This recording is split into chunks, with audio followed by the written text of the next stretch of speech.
خدا کے بندے عبادت تقریر میں کبھی رونا آ جاتا تھا، دعا میں رونا آ جاتا تھا، میں نے ضبط کرنا شروع کر دیا، چھوڑ دیا۔ لوگ آنسو بیچنے لگ جاتے، پیر صاحب رو پڑے۔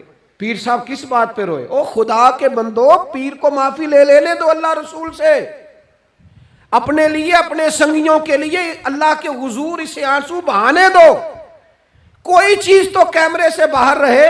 کیا خوبصورت لفظ ہے مولا علی شیر خدا کے، فرماتے ہیں اسے مبارک ہو جسے تھوڑے لوگ جانتے ہیں، سے ثبوت نہ پچھو میتھوں، پلائے نظر کرم کا دھوئی، اے میں جانا یا دل بر جانے غیر نہ جانے کوئی، میں مسکین پرانا خادم کسے در ملی نہ ٹوئی، یہ تے واصف یار نے نظر جو کی تھی تے واصف ہی ہوئی۔ یہ تو اس کا فیصلہ ہے، ہمارے لیے مقام شکر ہے، ہر مقام پر شکر گزار ہیں، عاجزی کرتے ہیں، لیکن جو معاشرے کا ماحول بن گیا، یعنی ایک بندے سے بھی آپ بغیر کیمرے کے ملاقات ہی نہیں کر سکتے۔